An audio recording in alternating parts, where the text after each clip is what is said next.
Hi everyone, this is me Sonia और आज इस वीडियो में हम डिस्कस करेंगे एपिडेमियोलॉजिकल स्टडीज़ और epidemiological methods in epidemiology. So what are the epidemiological studies? Now जो एपिडेमियोलॉजिकल स्टडी है वो रिसर्चर्स यूज़ करते हैं to investigate patterns, causes and effect of health and disease condition in specific population.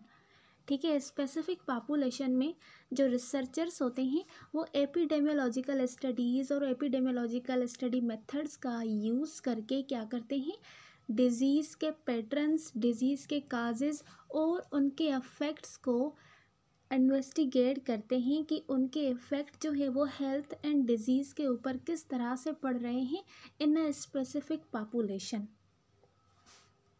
Simply epidemiological studies जो होती हैं वो help करती हैं रिसर्चर को ताकि वो आइडेंटिफाई कर सके किसी भी डिज़ीज़ के रिस्क फैक्टर्स को, उसके मोड्स ऑफ ट्रांसमिशन को and also preventive measures for the disease. Means क्या होगा, पहले हम क्या करेंगे एज अ रिसर्चर, पहला काम क्या है कि जो डिज़ीज़ हो रही है उसका रिस्क फैक्टर क्या है उसको आइडेंटिफाई करना है।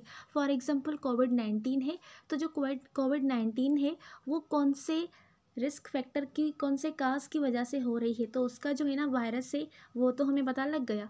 अब हमने देखना है कि इसका मोड ऑफ ट्रांसमिशन कैसे है, वो किस तरह से एक पर्सन से दूसरे पर्सन में ट्रांसमिट हो रही है। ठीक है, आइदर वो बाय कांटेक्ट है या फिर वो ड्रॉपलेट या फिर वो बाय ब्लड है, कौन सा वे है, कौन सा रूट है उसका, कौन सा मोड है उसका ट्रांसमिट होने का, वो हमें फाइंड आउट करना है।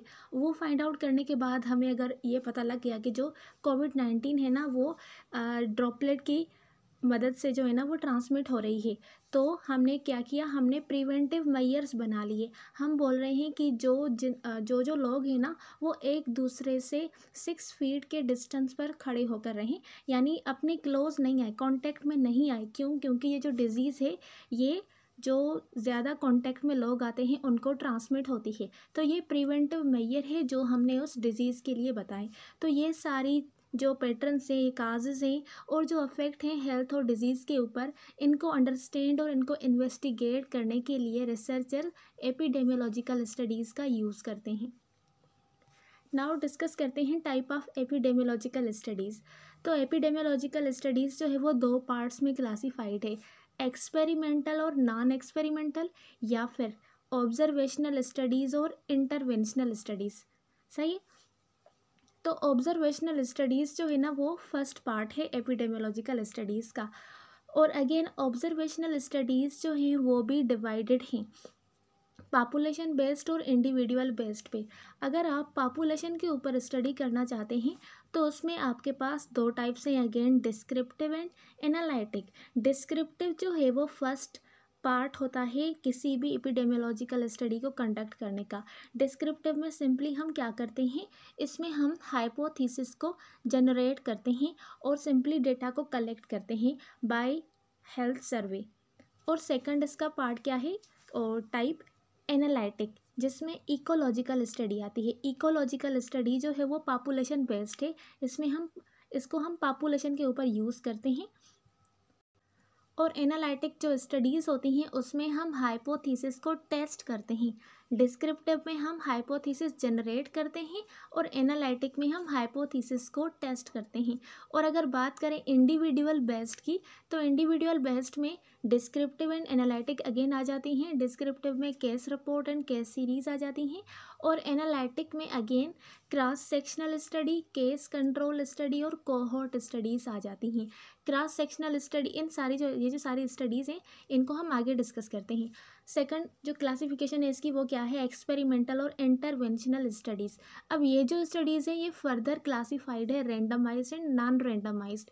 रैंडमाइज कंट्रोल ट्रायल और क्लिनिकल ट्रायल, और नॉन रैंडमाइज को अदर वर्ड्स में हम क्वासी एक्सपेरिमेंटल फील्ड ट्रायल और कम्युनिटी ट्रायल भी कहते हैं। सो सपोज़ आपको जो है ना रिसर्चर ने असाइन किया है, अगर आपको जो रिसर्चर है ना उसने आपको एक्सपोजर असाइन किया है तो उसमें आप एक्सपेरिमेंटल स्टडी करेंगे, अगर नहीं दिया तो आप ऑब्जर्वेशनल स्टडी करेंगे to find out what is the exposure of disease. सही है, उसके बाद ऑब्जर्वेशनल स्टडी में further is there a comparison group. तो अगर आप कंपैरिजन ग्रुप जो है ना वो बनाना चाहते हैं और ग्रुप को कंपेयर करना चाहते हैं, तो उसमें आप कौन सी स्टडी को सिलेक्ट करेंगे? वो है एनालिटिकल स्टडीज़। एनालिटिकल स्टडीज़ में हम क्या करते हैं, कंपैरिजन करते हैं, जो हमने हाइपोथेसिस बनाई है उसको टेस्ट करते हैं। और अगर कंपैरिजन ग्रुप नहीं है तो हम डिस्क्रिप्टिव से स्टार्ट करेंगे। सही है, डिस्क्रिप्टिव में हम क्या करते हैं, डेटा को कलेक्ट करते हैं और हाइपोथेसिस को जनरेट करते हैं।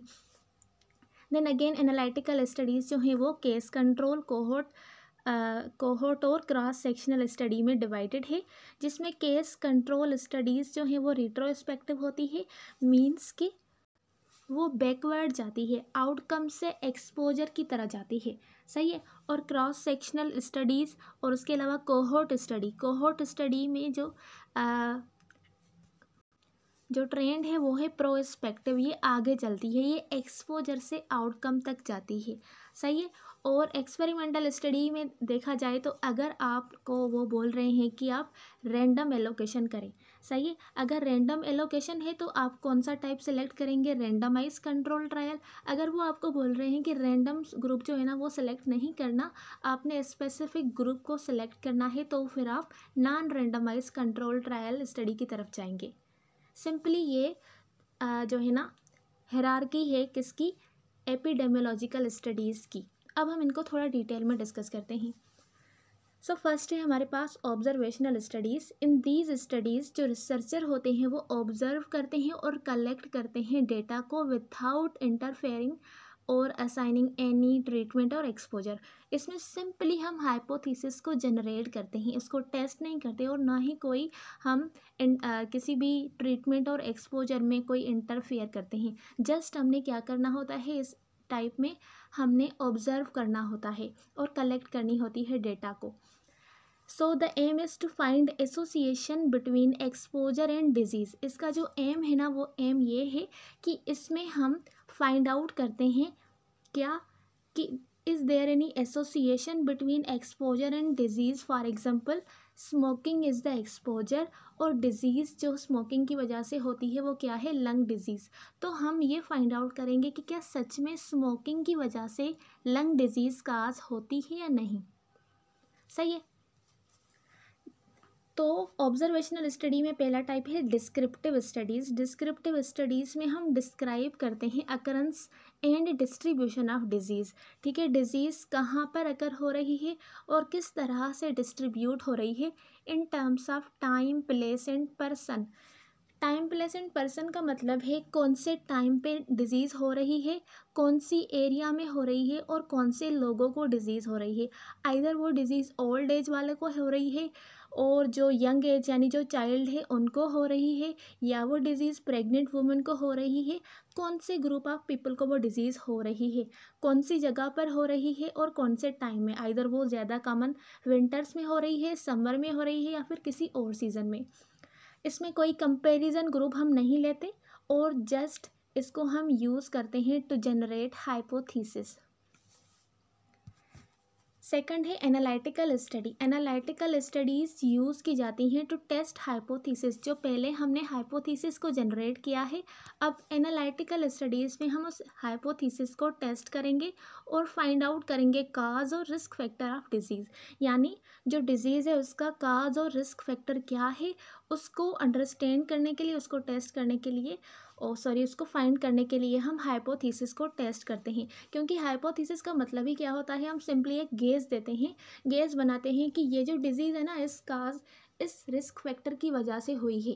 तो ये तो सिंपली हाइपोथेसिस है। अब हमें इसको टेस्ट करना है कि क्या सच में ये जो आपने बोला है कि ये एक रिस्क फैक्टर है, क्या सच में ये डिजीज़ काज कर सकता है या नहीं कर सकता। ओके। सो इसमें हम कंपैरिजन ग्रुप्स जो है ना वो लेते हैं। हम कंपैरिजन ग्रुप्स लेते हैं एक्सपोज्ड एंड नॉन एक्सपोज, यानी वो ग्रुप एक लेते हैं जिनका एक्सपोजर हुआ होता है रिस्क फैक्टर के साथ, और दूसरा ग्रुप वो लेते हैं जिनका रिस्क फैक्टर के साथ कोई एक्सपोजर नहीं हुआ होता। और फिर हम इन दोनों ग्रुप्स को कंपेयर करते हैं कि कौन से ग्रुप में डिजीज़ जो है वो डेवलप हुई है। अब इसके मज़ीद सब टाइप्स हैं case control, cohort and cross sectional. Case control study, case का मतलब होता है वो लोग जिनको डिजीज़ है, कंट्रोल का मतलब होता है वो लोग जिनको डिजीज़ नहीं है। तो केस कंट्रोल स्टडी हम यूज़ करते हैं to compare people with disease और एंड विदाउट डिजीज़, ठीक है। जिनको डिजीज़ है उनको हम कंपेयर करते हैं उन लोगों से जिनको डिजीज़ नहीं है। देन सेकंड है कोहोर्ट स्टडी। कोहोर्ट स्टडीज़ जो है वो फॉलो करती है expose and non exposed group को। इसमें ये जो है ना वो लाजमी नहीं है कि उनको डिजीज़ हो या नहीं हो, इसमें हम सिंपली देखते हैं कि ग्रुप्स का एक्सपोजर है रिस्क फैक्टर के साथ या नहीं। तो इसमें जो हम कंपैरिजन करते हैं ना दो ग्रुप्स का, वो on the basis of exposure पे करते हैं कि एक ग्रुप का एक्सपोजर है और दूसरे ग्रुप का रिस्क फैक्टर के साथ एक्सपोजर नहीं है। तो उन दोनों को हम कंपेयर करेंगे और देखेंगे कि कौन से ग्रुप को डिजीज़ डेवलप हुई है। Then third one is cross sectional study, it can be also analytical. इसको हम यूज़ करते हैं to access exposure and disease at one point in a time. सही है। अब इनको हम डिटेल में अलग से लेक्चर में मैंने इनको डिस्कस किया है, केस कंट्रोल कोहोर्ट स्टडी, और इनको अलग अलग से, क्योंकि ये बहुत बड़ी हो जाएंगी अगर इनको हम एक साथ डिस्कस करेंगे तो। देन सेकंड है इसका एक्सपेरिमेंटल, जिसको हम इंटरवेंशनल स्टडीज़ भी कहते हैं। सिंपली इन दीज स्टडीज़ जो रिसर्चर होते हैं वो एक्टिवली इंट्रोड्यूस करते हैं किसी भी इंटरवेंशन और एक्सपोजर को, एंड देन उन स्टडीज़ का इफ़ेक्ट जो है वो स्टडी करते हैं। सिंपली हमने जो है ना वो काज जो है ना किसी भी डिज़ीज़ का फाइंड आउट कर लिया है, या फिर हमने कोई मेडिसिन जो है वो बना ली है किसी भी डिज़ीज़ के लिए, या फिर कोई वैक्सीन जो है वो हमने बना ली है। तो अब हम क्या करेंगे, उस वैक्सीन उस ड्रग को यूज़ करेंगे, एक्टिवली उसको इंट्रोड्यूस करेंगे। अब आइदर उसको हम ह्यूमन में यूज़ कर रहे हैं या फिर एनिमल में यूज़ कर रहे हैं। मोस्ट कॉमनली हम क्या करते हैं, एक्सपेरिमेंट के लिए माइस का यूज़ करते हैं। पहले वो ड्रग हम उस माइस में इंजेक्ट करते हैं, फिर देखते हैं कि इस ड्रग का इफ़ेक्ट क्या है। फिर अगर उस ड्रग का जो इफ़ेक्ट है वो सक्सेसफुल हो जाता है तो उसके बाद हम उस ड्रग को ह्यूमन में अप्लाई करते हैं, ठीक है। तो वो इंटरवेंशन भी हो सकती है और एक्सपोजर भी हो सकता है। So it is use to test casual relationship and effectiveness of preventive और थेरेपेटिक मेयर। प्रिवेंटिव और थेरेपेटिक जो मेयर्स हम एक्सपेरिमेंटल स्टडीज़ में बनाते हैं उनको हम, अब बारी है कि उनको हम एक्सपेरिमेंट करें। हाइपोथेसिस में हमने टेस्ट तो कर लिया, उसके बाद हम क्या करेंगे उनको। देन इसके भी फर्दर टाइप्स हैं randomise control trial. Randomise control trial में जो पार्टिसिपेंट्स होते हैं वो रेंडमली असाइंड होते हैं टू इंटरवेंशन और कंट्रोल ग्रुप, ठीक है। हम रेंडमली पार्टिसिपेंट्स जो ग्रुप ऑफ पीपल है उनको इंटरवेंशन असाइन करते हैं और कंट्रोल ग्रुप में उसको सेलेक्ट करके रखते हैं। और फील्ड ट्रायल जो है वो कंडक्ट होती है on healthy people to test preventive measure, जैसे कि वैक्सीन का ट्रायल है, ठीक है। वैक्सीन जो है वो हम हेल्दी पीपल के ऊपर लगाते हैं ताकि हम देख सकें कि जो फ्यूचर में इस वैक्सीन का जो पैथोजेनिक एजेंट है उसकी वजह से डिजीज़ हो रही है या नहीं हो रही, ठीक है। देन थर्ड है कम्युनिटी ट्रायल। इसमें हम इंटरवेंशन अप्लाई करते हैं इंटायर कम्युनिटी और पॉपुलेशन ग्रुप के ऊपर।